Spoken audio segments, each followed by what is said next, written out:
That's a really good question because I'm giving two separate tests. Okay. Yeah, what used to be test 3 and test 4, I'm going to combine into one. And again, it's because, folks, I mean, due to personal issues, I've just not had time to make up another set. I mean, I wanted to make up a different test, but I just simply have not found the time. And you might say, well, you're retired, yes, but I have grass to mow. I had to move a daughter to Orlando. Good. And, yeah. How many questions will be on? Approximately 65. And you're going to get more time. In other words, I won't start it at, I'm going to start the test not at 1 o'clock like I did before, but at 12:30. Yeah, give you much more time. Okay. So we'll have a lot more time on it. So, okay. Now, chapter 27. The West. Since the West includes, we start off with France and go from France to Great Britain, I believe. Let's see, France, Germany, and then Great Britain, and eventually come to the United States. All right. Nations of Europe recovered rapidly from World War II thanks to the Marshall Plan, which I talked about. Marshall Plan, where the United States went in to rebuild Europe and even rebuild Germany. Democracy then flourished in these countries, but here's the catch-22, folks. These nations worked so hard to defeat socialism. They wanted to defeat fascism and Nazism, and then as soon as they had won, they began to embrace socialism themselves, believing it was the future. They said the reason socialism didn't work was it was run by evil men. But if we can get good men to run it, it'll work. And we'll see in a few minutes how well it worked. Industrial output reached a lot of heights. Now, there was a lot of employment in the West, even though France had times of high unemployment. The prosperity even extended through recessions in the in the mid-70s. They had a recession. In the early 80s, there was another recession, but things were prosperous throughout. All right, we start with France. Charles de Gaulle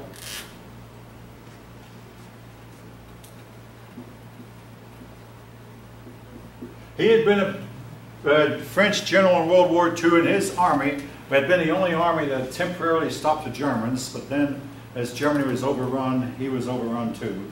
But Charles de Gaulle ran France for a good many years. He wanted the government of France to be centralized just like it had been done under the kings.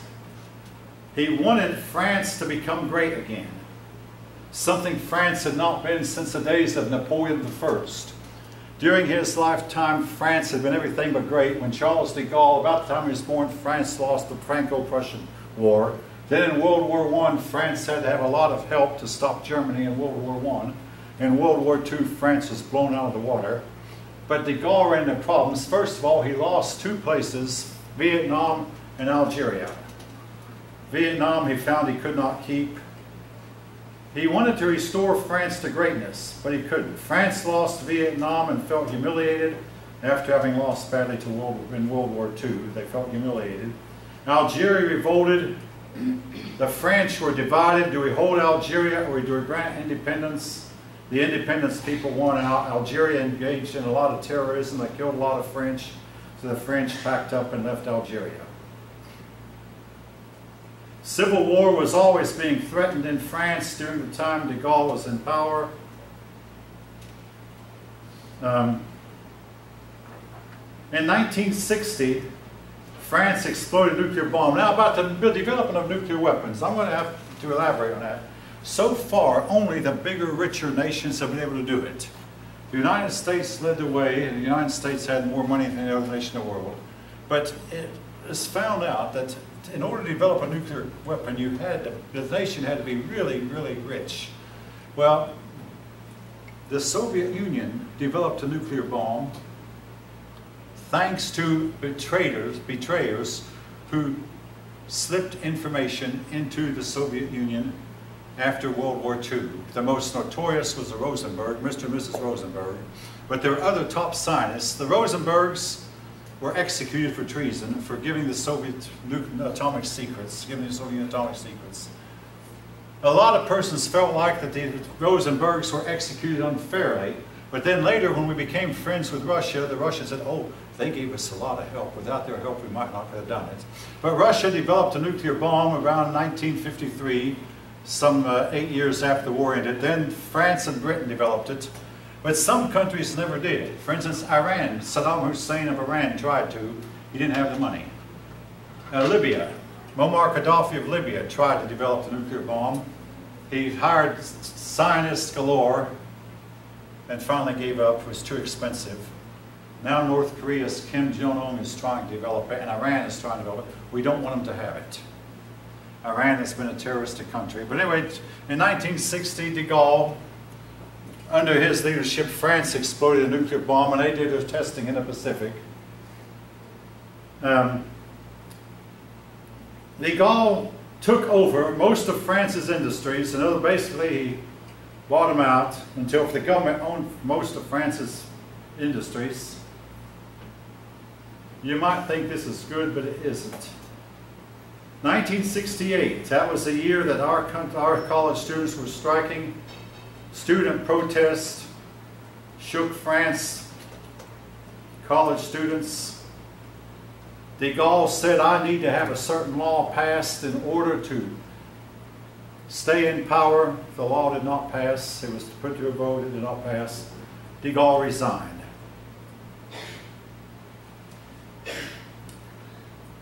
France became more and more socialistic. Your book puts it in blunt terms. France's experiment with socialism has failed. Show me a nation whose experiment with socialism has succeeded. Now, a side note about de Gaulle. When de Gaulle died, they told it on him that de Gaulle was henpecked at home. His wife would tell him, you run France, but here in the house, I run the house. And what goes on in the house is going to be done my way. Anyway, this story is told. Cyrus the great king of Persia, was also henpecked. Some men just cannot stand up to a woman. All right, today France is slowly moving to the right. Supposedly France is our friend. But France is an undependable buddy pal to have. They've had a lot of interest in the Middle East, and sometimes, who knows, if a war broke out, they might take the side of the Iranians or Iraqis against the United States, because they had a mandate in Iran and Iraq both at one time. All right, anyway, France trying to become socialistic. Their experiment with socialism has failed. Germany.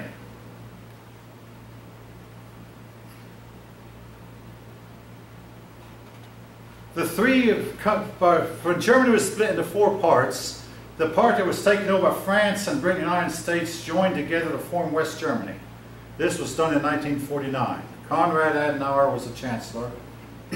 He used to make a lot of news. But Konrad Adenauer was chancellor.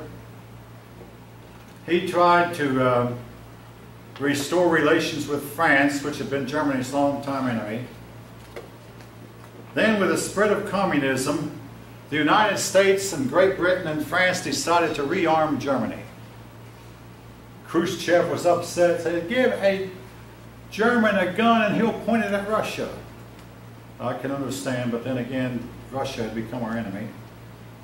So we decided in 1955, 10 years after World War II ended, we decided to rearm Germany. Germany then joined NATO, that is West Germany. Germany began giving large sums of money to Israel to make amends to the Jews. War criminals were prosecuted. I say that tongue-in-cheek. There are stories that there is still a pro-Nazi faction in Germany that still covers up for a few. There are still known to be a few Nazi war criminals left, some of them hiding right here in the United States. One of them was living in Ohio when I was a young man. Eventually, Germany, they had a statute of limitations on that, but they eventually made that there was no statute of limitations on crimes committed during World War II against humanity.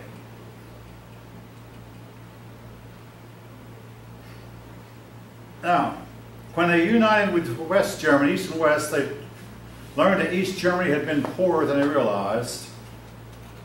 Discontent became widespread. Now, here comes the problem that all these European countries are going to have. When World War II was over, the troops who went home had lots of babies. We're called war babies. Yes, I was a war baby. My daddy was a war baby. His dad fought in World War I, came home and had 5 children before his wife died.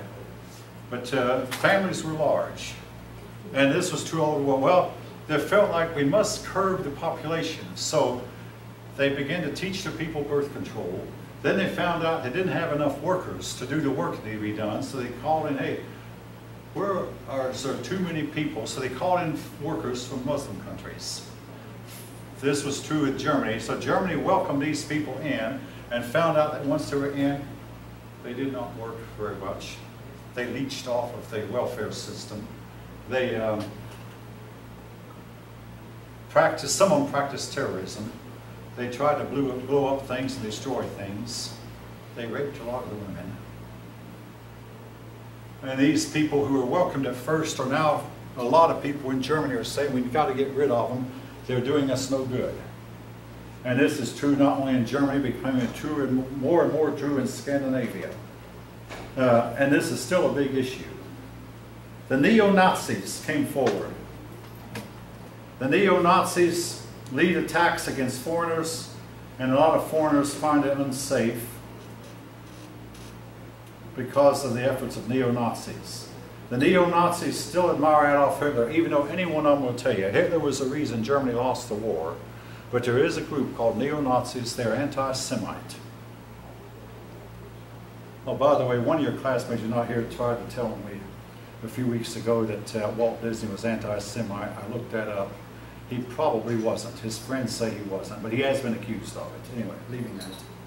But anti-Semitism is making a comeback in Germany, even though there aren't many Jews left.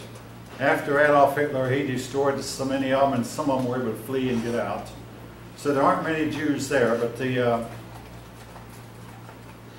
but Muslims have come in and created issues. This is true, by the way, not only of France and Germany, but of Great Britain and especially Scandinavia, Italy, Greece, Slovakia. In fact, it's gotten so bad, 2 countries, Slovakia and Poland, have said we're not going to let any more of them in. All right. Great Britain. World War II left Great Britain with severe economic problems, a bigger debt than they could pay, and 900,000 young men killed. That's less than Germany and Russia had, but a lot of people killed. Now, Winston Churchill was quickly voted out of office. Now that was only temporary, but Winston Churchill, the leader of the Conservative Party, instead what took over was socialism. And the British said to each other, I'm repeating myself, we're going to make socialism work. And said, everybody, let's just volunteer and pitch in for socialism. We can make it work. The reason it hasn't worked is because Adolf Hitler was too evil, and Mussolini was too evil, Stalin too evil, but Franco too evil. But we got good men in office. They did. They had some of the most morally upright men who ever ran a government were in office. And no, they did not make socialism work. The big problem with socialism is that it promises you that you can lead any kind of life you want to and never have to take the consequences for it. Socialism. It says that if you want to waste your money and throw away your money, the government's going to feed you anyway. It says if you drink a lot and take a lot of drugs and get sick from it, the government is going to pay for your medical bills. That's socialism. And the result is people get careless with their health, careless with their money. Hey, why do I need to save? The government's going to take care of me when I get old. Yes, if the government is still around to do so. Britain had to give up most of its colonies, like France. France had to give up its colonies. The British Empire came to an end.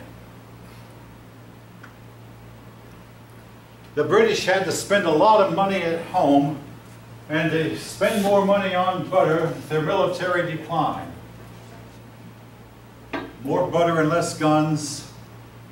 Today, I mean, when I was in the 4th grade, one of our teachers said, we were discussing a future war with Russia. And if somebody said, well, Britain and France will help us, the teacher said, no, Britain and France are not very powerful right now. And folks, this is proven to be true. Britain and France are not the powers they once were. In fact, your book talks about the decline of Great Britain. The British Empire came to an end. Labor unions demanded pay raises more than what, in other words, they wanted more pay raise than they were willing to put out in production, faster than increases in productivity. Great Britain did not buy modern machinery or use modern methods. And I'll say this, I mean, I worked at 3 or 4 factories in my lifetime. One of them used old machinery, 50 and 60 years old. Lockheed eventually, though, tried to modernize. The new machinery is better than the old. The new machinery consists of robotics, can put out a whole lot more than the old machinery could. But Great Britain was using its old machinery rather than to invest in new. The result was they declined.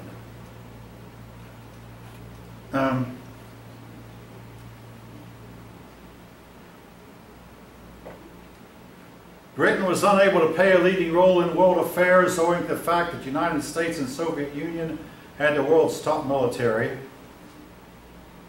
Scotland and Wales remained with Britain. Ireland for many years created problems for Britain. Now, I'll say this about Ireland. The issue has finally been settled, but here is the problem. Great Britain had become Protestant. This is a crude map of Ireland. Northern Ireland was 90% Protestant. The rest of Ireland was Catholic. The Irish people wanted to have all of Ireland, but the people living in here said, no, we want to remain part of Britain. Now, if you know the official title of Great Britain, it's the United Kingdom of Great Britain and Northern Ireland. Great Britain includes England, Scotland, Wales, and Northern Ireland. The Irish Republican Army was to fight for a generation or two to try to get all of Ireland, but eventually the Irish people came to accept that the North did not want to become part of the rest of Ireland. So today Northern Ireland is separate, and a lot of it was religion. Ireland was, again, Northern Ireland 90% Protestant, the rest of Ireland more than 90% Catholic. The Protestants had all moved here to escape Catholicism and vice versa.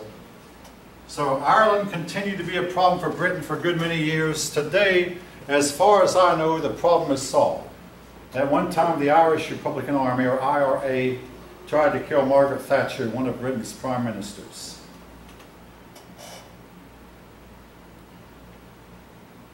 The Labour Party, that's the Liberal Party, the Conservative Party, neither one of them were able to manage Britain's economic problems. But finally, Margaret Thatcher in 1979 took over, and she was to remain Prime Minister for 11 years, longer than any other Prime Minister in the 1900s. She took a hard line against communism.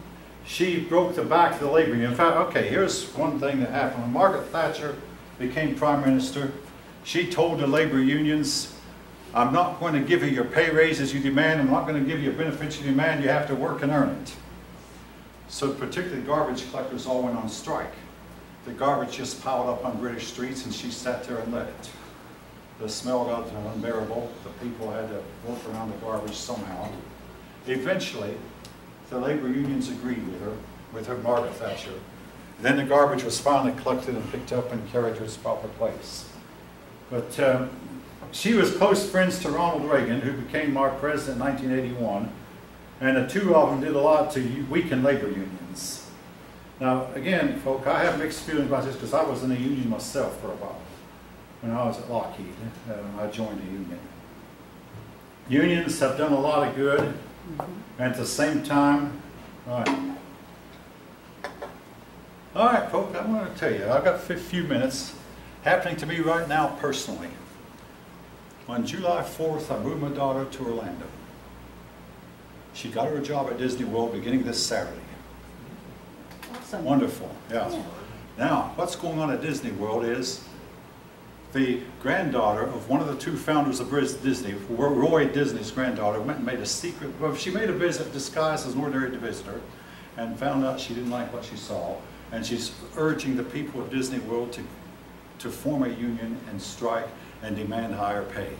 I want to tell my daughter, please don't get involved with that. The outcome is very uncertain when you do that. Don't get involved. The pay is low. But two things, if they increase the pay, that means they're going to have to increase the price of tickets. I say, let them start out low, and then if they stay and do a good job, they'll get a higher paying job at Disney when they've earned it. Anybody have any comment? I mean, this is going on right now. Mrs. Disney, the granddaughter of Roy Disney, who is Walt Disney's brother. Some of you may know this. And hey, I say, I'm going to try. I mean, my wife and I were discussing it as I left this morning. We haven't said anything to her yet, but my wife copied the article and is going to send it to her. I say, hey, please, don't get involved in that. My Aunt Rosie tried to form a union one time and got herself permanently fired. There are times when you do and times when you don't. Today, go ahead. Yeah, I was going to say, yeah, sometimes you have to pick your battles, and every battle is not for us to fight. Well, that's true, and especially since the federal government has got minimum wage laws and stuff like that in place. The problem, like a lot of these folks, we saw, and I'm quoting Calvin Coolidge here, one president, if you just sit back and wait. Like the case of Hungary. They wanted freedom from communism. Guess what? They got it, but not due to their own efforts. In Yugoslavia, they wanted freedom from communism. They got it, but not due to their own efforts. Czechoslovakia, they're free from communists. Again, not due to their own efforts. Right. You know, if these reforms you want will just happen if you just sit back and wait. Yes. Yes. Go off topic, but I was having a conversation with somebody that I know too, who's on a job, and they work for, actually they work for a college, and they were saying about how some changes that occurred and da da da, and what happened was so many people, you know, were leaving a certain department. And so I was just saying to her, I said, well, I know people are leaving, and I know when that starts to happen, we start to feel uncomfortable because you start seeing coworkers leave. Oh, I yeah. said, but don't leave. Like, don't get caught in the whirlwind of all this is going on around you, because you don't know what's coming down the pipe. You don't know what's coming to where you can move into a different position, something that's coming for you. You can move into one that the other people left. Right. Yeah. But what happens is when things start to become unsettled, people start to get whatever, and then they feel like, well, and I, you know, then they start getting involved in that, and that's not for you to get involved in. That's, No. you know what I'm saying?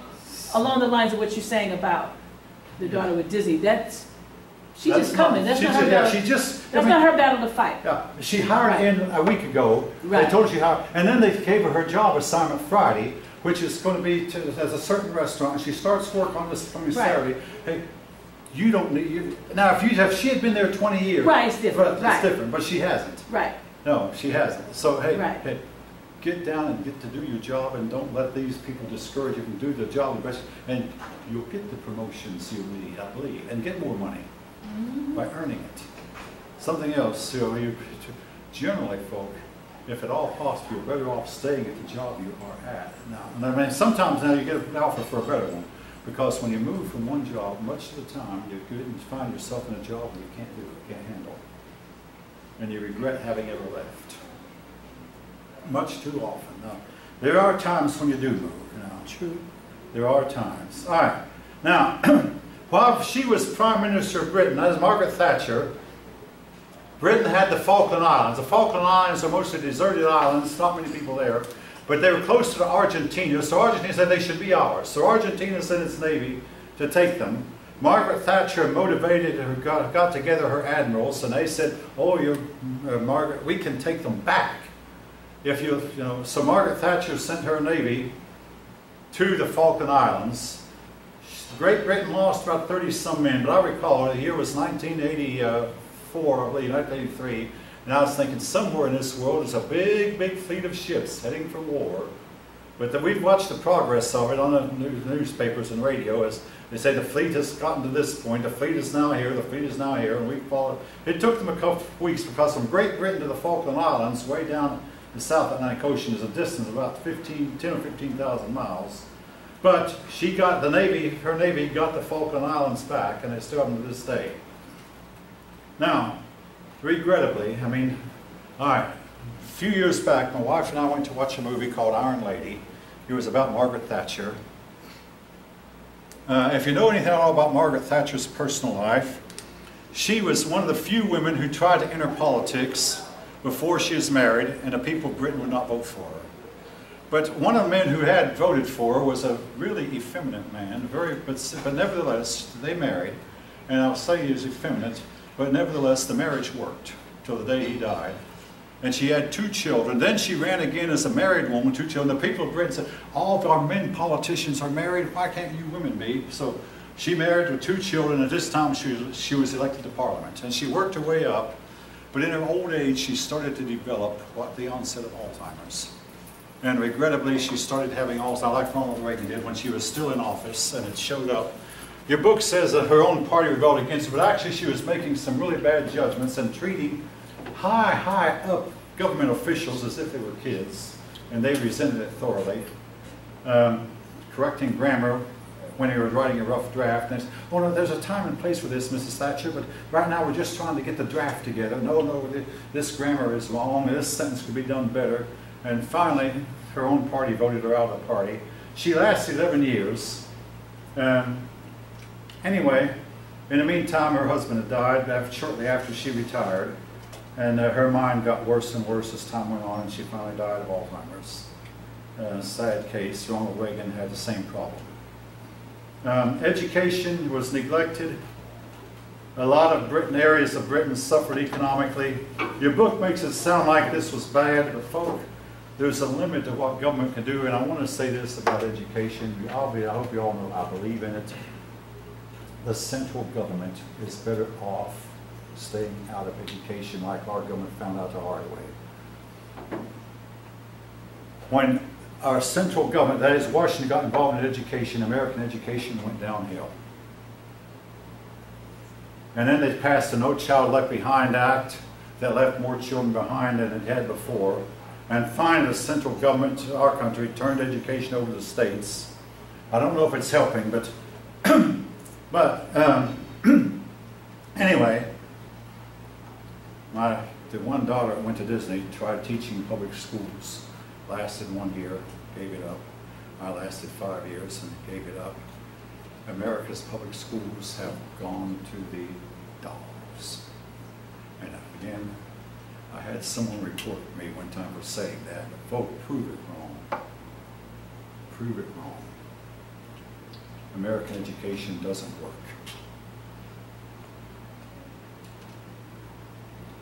Anyway,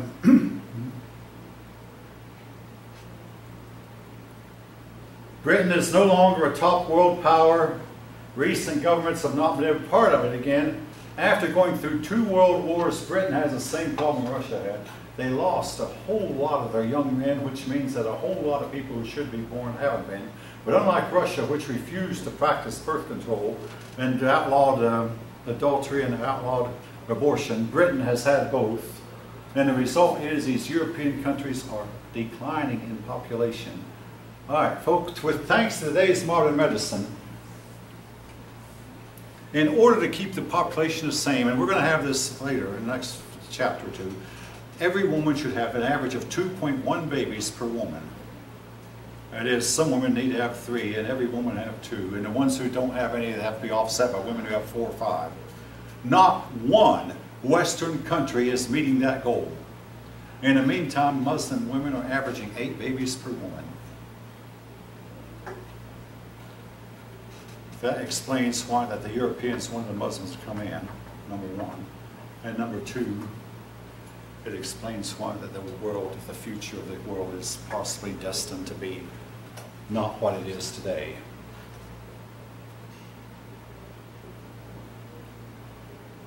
To me, it's frightening. And especially since I see, I mean, okay, I won't name the church. I go to a fairly large church in Atlanta, and half adult members of that church are unmarried. In our big cities in this country, anywhere from 1/2 to 2/3 of the adult population is unmarried. Folk, this cannot be good. This can't be right.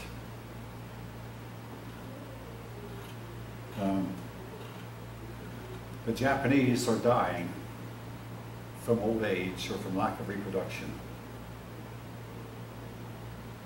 And the same thing can be said for a lot of other countries. Britain will not become a strong nation again until they stop practicing abortion and birth control. All right. I'll be quiet for the moment. Okay, anyway, it's about time to end. Okay, folks.